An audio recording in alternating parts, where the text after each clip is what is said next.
Are you aching for a love that will never leave? A presence that will push back the dark? If so, I have good news for you. God's love is relentless, even when your faith isn't.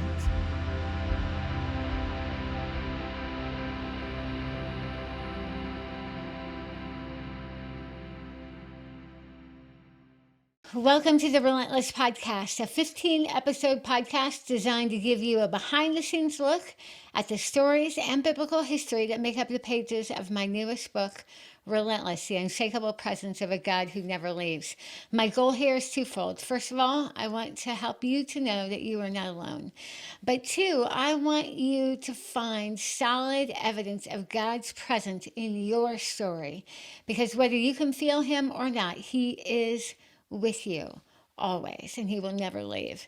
Today we're talking about chapter 9, a transfiguration, a God who is with you in your transformation. Now, this is all about the moment where Jesus goes up on the mountain. He takes Peter, James, and John with him, and he is transfigured before them. Okay? Before we dive into really the subject matter, I have a question for you. Have you ever walked into a room and felt completely out of place? Like you just feel like there's something inherently flawed about you, that you do not belong. I mean, I think all of us have had that experience at one time or another. We know what it feels like to be in a room, even a room that we were invited into, and yet still feel completely out of place. And that could be a real room or even a figurative room, like on social media or online or wherever it may be, that you just feel out of place in your own skin. We were ice skating. Yes, it's true. This was several months ago, but we had gone on a trip in the winter, my family and I, my youngest three children, and my husband and I. And I had slapped on ice skates to show my family that I am indeed an ice skater. I know it's hard to believe. I usually prefer to have 2 feet solidly in a pair of tennis shoes or hiking boots, but I actually grew up ice skating at some different friend's house, and so I had learned to ice skate a little bit, and I actually have a little bit of a knack for it. My family had no idea that this was a skill I possessed, okay? And so I was actually quite proud of myself that at 48 years old, I could show off and pull off a double axel. Well, actually, no double axels for me. But my children were actually super impressed, and my ego grew enormous in a very short amount of time. It was about the time that I fell flat on my butt, but that's a whole different story. In the middle of ice skating, a 5-year-old girl came up to me as we were skating around this cute little ice skating ring at a ski resort. A 5-year-old girl came up to me and asked me this question: why do you have a hole in your neck? True story. Why do you have a hole in? Well, I didn't in fact have a hole in my neck, but I have about a 1-inch scar that's round in my neck where a tracheostomy allowed me to breathe and kept me from choking when I was going through the worst of my treatment and recovery. And it's, I mean, as far as tracheostomy scars go, it actually looks pretty good, but it's still kind of gnarly. It does look like I have a hole in my neck. And for a 5-year-old, she was just stating the obvious. Why do you have a hole in your neck? But she wasn't done. She went further. Then she looked at me and she kind of squinted with that question mark in her eyes. There's something shifty about you. And she looked at me and said, stick out your tongue. Yep, that's what she said. But here's the deal. I don't have a tongue to stick out. It does not, there's nowhere for it to go. It's kind of tethered to the bottom of my mouth. It's enough of a rebuilding of a semi-tongue that allows me to talk and swallow and eat, although not very well.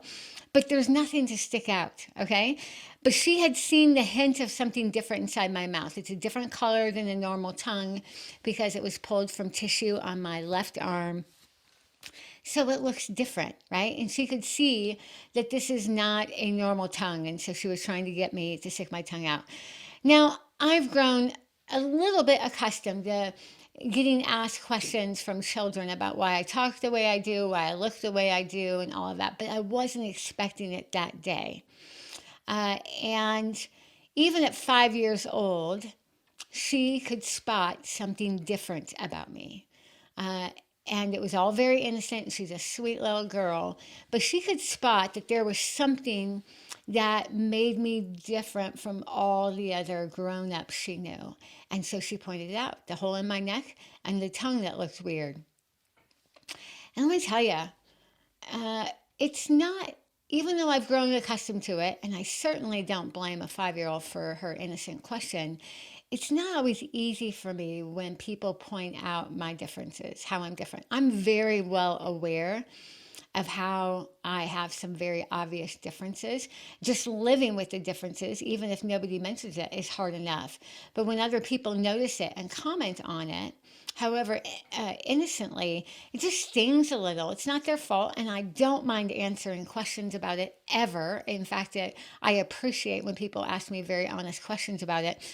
But it's still painful for me to acknowledge that there is something different about me that will be different about me until the day I die. This isn't going away. This is my new normal. And as a result of that, I have a heightened awareness of our humanity's discomfort with differences. Although we are very well intentioned and good hearted, we are not comfortable with differences. It makes us, we feel awkward. We're not sure what to do. We try not to stare, but we stare anyway, right? Our eyes go right to the thing that's different. I've caught myself doing this with other people. And we just don't know what to do with differences. And so we work very, very hard to try to be as normal and blend in to everybody else as possible. There's always some awkward moments when I go to the grocery store or the bank or the school where my kids go or whatever, where there's a split second when they ask me a question and I get ready to answer, and I have to brace myself knowing that the minute they hear my voice, they will look up startled at the different sound of my voice. It happens all the time. And it's been difficult for me to learn how to walk into a room knowing that some people will notice my scars or see the burns or hear the lisp in my voice or whatever. And I want to blend in and be the same as everyone else and feel normal. And at times, what's happened is I've gotten smaller and smaller, and I've started to hide more and more. For example, it took me 4 years, 4 years, that's a long time, to change my voicemail message on my iPhone. I had a voicemail message with my voice before my tongue was cut out, and honestly, I didn't want to let the girl go. The girl with the perfect speech, the me that I used to be, I didn't want to say goodbye to her. So it took me 4 years to finally change my voicemail message. Sometimes, here's another example. Sometimes when I'm working with colleagues, when I'm at a conference, whether I'm speaking or coaching or whatever, sometimes I skip meals while working at these events simply so I don't have to endure the embarrassment that comes with eating with other people. Eating and talking is impossible for me. So at times I will skip nourishment. I will skip meals simply to not have to deal with the embarrassment of that. Another example, I've long wanted to do more podcasts and videos. In fact, this podcast here has taken me months to get up the courage and do. But because I really struggle to push past the fear of embarrassment or rejection and just the difficulty of doing it, right? What I want you to understand, those are just some personal examples for me, but I want you to consider it for you too. You have your own differences, and your differences may not be a speech problem or an eating problem or anything like that, or scars or a hole in your neck, but you have something about you that makes you feel different, that makes you feel disfigured in some way. And what I want you to connect with that right now, because there is a truth that we both need to understand and embrace. Behind our discomfort with difference is a need for significance. Behind our discomfort with difference, with the ways that we feel different or disfigured is a deep need for significance. You and I, whether we consciously are aware of it or not, we're always stacking ourselves up against each other. We're always comparing appearances or talents or successes or careers or children or marital status or ministry or whatever you want to name it. We're always stacking ourselves up against one another. And somewhere along the way, we've grown to believe that we need to look a certain way, sound a certain way, live a certain way, behave a certain way in order to be acceptable, to be accepted. That our value comes at our ability to blend in, not look different. As a result, we are always wrestling with these differences. And when we respond to this human complexity, the fact that we are all so different, look different, sound different, behave different, and some of us are flawed emotionally, some of us are flawed physically, all of us, as we approach human complexity, we usually land in one of two camps. And that's what I talk about in this book. These two camps are grace and truth. Grace and truth. The grace camp is all about making concessions for all the flaws. Lots of grace, lots of flaws. Now, we're not talking about physical disability here, but the flaws of human complexity, the flaws of all of us being different, those who have addictions or struggles or whatever it may be, right?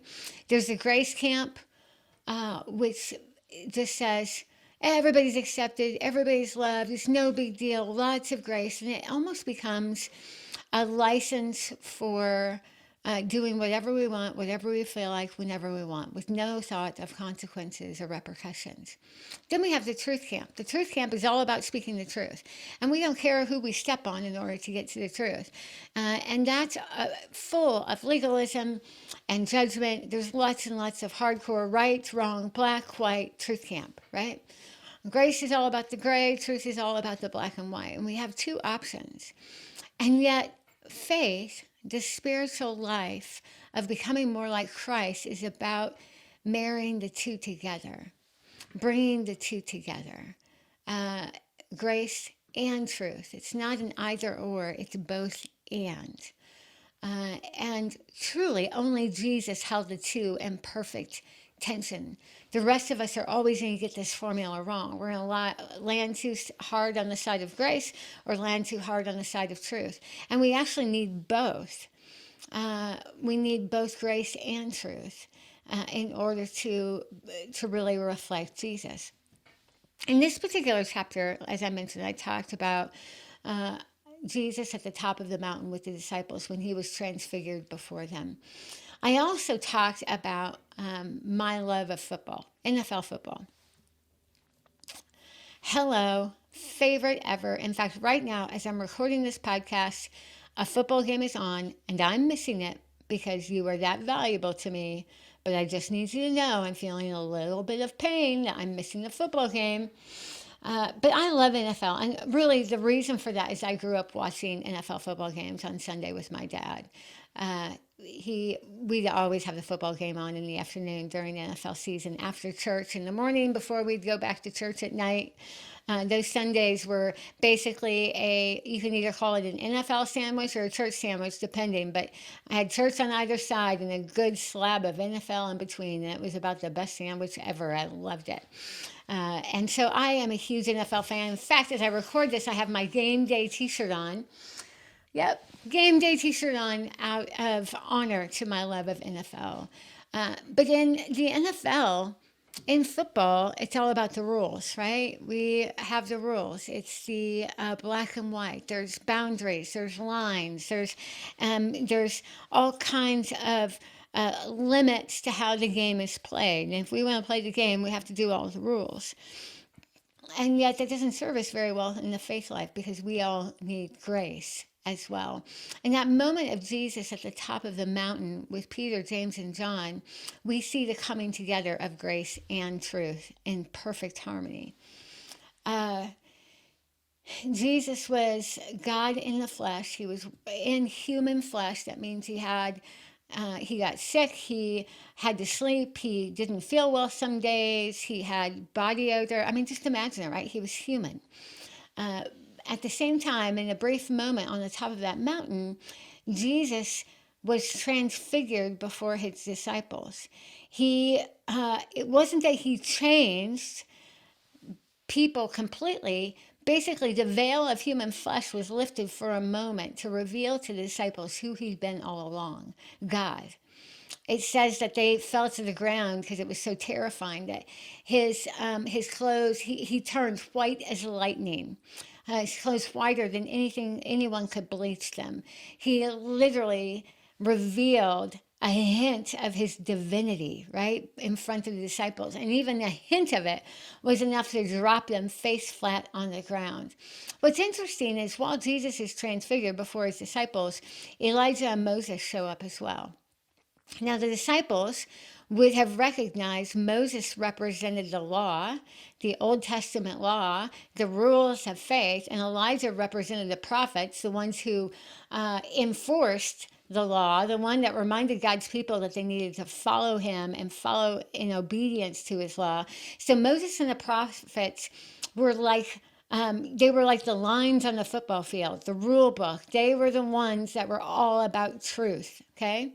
And yet Jesus is standing there before the disciples, transfigured, and Jesus ultimately represented grace. That where the law separated us from God, God pushed in and came near in the incarnation, the flesh of Jesus. It was this perfect marriage of religiosity, of the law and the prophets, with God's loving presence that came near anyway, which is grace. Grace and truth met on the mountain and showed itself to Peter, James, and John while they witnessed all of this. Now, it's so interesting to me, this moment, Jesus being transfigured, because it was a brief moment, but something big was about to happen.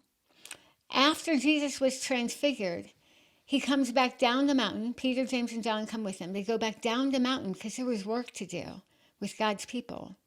And shortly after that, Jesus would be arrested, brutally tortured, completely disfigured, and crucified. Okay? He would be beaten. He would be unrecognizable. He was so severely beaten and crucified, and he would die. In other words, God is the perfect marriage of grace and truth, but God willingly didn't stay at the top of the mountain where the glory was, but he descended to the bottom. Rather than stay on top of the mountain, he came down to meet us and to be disfigured for us. St. Augustine said this: "In my deepest wound, I saw your glory, and it dazzled me." I am a woman of wounds. I have a hole in my neck. I have a tongue that looks funny. I have a tongue that I cannot stick out. But you are a person of wounds too. We all are. Every single one of us has wounds, ways that we are disfigured. That's the truth. That is the truth. We are disfigured. The hole in my neck is the least of my wounds. I have wounds far deeper, far more grotesque, far more difficult than the scars that people can see, as do you. Yep, that's the truth. But the grace is that Jesus left the glory of the mountain to be disfigured on our behalf. God meets us in our wounds, the ways we are flawed and different and not as whole as we hope to be. Those flaws, those wounds, those disfigurings of ourselves don't have to be a source of our shame, because God can transfigure what life has disfigured. Jesus came down the mountain and chose to be disfigured, so what is disfigured in us can be transfigured into glory. Jesus started with glory and went to disfigurement, so that way we could start with disfigurement and go to glory. That means we can mourn what has been wounded. We can validate our pain. We can honor what we've endured. We can acknowledge it and honor it and validate it. But at the same time, we mustn't forget to celebrate how we've been healed and transformed and transfigured by the perfect marriage of truth and grace. Not completely. We are not completely made whole. We are not completely restored, completely transfigured, but we are on the way to that. And we're going to live this life with scars on body and soul until we finally go home. But someday a day is coming where we will be made whole. And it will be like Jesus on the top of the mountain, where God himself will transfigure everything that we've lost, everything that's scarred us, everything that's wounded us. God will transfigure with Christ. We will be made new. The Bible says that he will make all things new. All right, our mountain moment is coming. Our mountain moment is coming. Right now, we're at the base of the mountain, but that's where Jesus is. He came down it to be disfigured with us. But our mountain moment is coming, where God is going to transfigure with the light of his grace and his truth. He is going to transfigure everything that's been disfigured and broken in this life, and it's coming. And when we look for God's presence in the place of our transformation, we will see hints of the glory that's yet to come. You and I, this is ultrasound number 9, looking for God's presence in your transformation. We can embrace the truth of holiness, righteousness, and goodness, what we are aiming for, what it requires for us to be close to God is holiness, righteousness, and goodness. But we can also, and we must also, embrace the grace of a love that meets us when we can't reach that. We don't possess any of those things. We don't possess holiness, righteousness, and goodness on our own. But the grace of Jesus meets us there. And it comes together in this beautiful marriage of both and, not either or, both and. And when we realize this ourselves, when we embrace the fact that the truth of God and the grace of God meets us in Jesus, then we can see a woman with a hole in her neck, or a man with a history of alcoholism, or a pattern of broken marriages, or a neighbor or a friend or whatever that is broken and flawed, and we can look at them and see them through the eyes of love. That is grace and truth together. Jesus' road to glory was paved in poverty, okay? Jesus chose poverty. And this is hard for those of us in Western civilization because we don't want poverty. We want affluence. We want comfort. We want significance. That's what this drive is. Our fear of differences is a fear of a lack of significance. This is contrary to the American dream and the American ideal. And even our churches at times portray more glory than poverty. But if you and I want to find God in our transformation, we need to choose the road of poverty instead. We need to choose the road of poverty, allowing God to transfigure what has been disfigured. That's part of why I wrote this book. That's part of why I tell the hard parts of my story, is because I need to walk the road of poverty. I need to walk the road of poverty because Jesus did it for me. All right, friends, I want you to look for altar stone number 9, a God who is with you in your transformation. If you feel poor, if you feel broken, if you feel like you are a person of poverty, then you are in a good place for grace and truth to transform you. That's where Jesus hangs out, in the place of poverty. So look for him there. Look for evidence of a God who is with you in your ongoing transformation. You will not arrive to transfiguration until the day you see Jesus face to face and you're made whole. But for now, you can see hints of the glory that's coming, the glory that comes only through Christ. It's there. And when you find evidence of that, I want you to mark it, because that is your 9th altar stone. Thank you, friends, for joining me today. It is so much sweeter and more bearable to do this life together. And even better, we have a God who has promised to always love us and never leave us. I will not leave you as orphans, Jesus said. I will come to you. And I believe him. I cannot wait for that day. Now, that's something worth living for.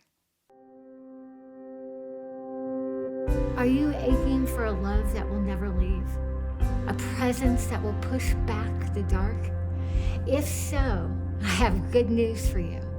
God's love is relentless, even when your faith isn't. and the circumstances you fear might drown your faith could become the stones giving testimony to it. Join me and let's find evidence of him together.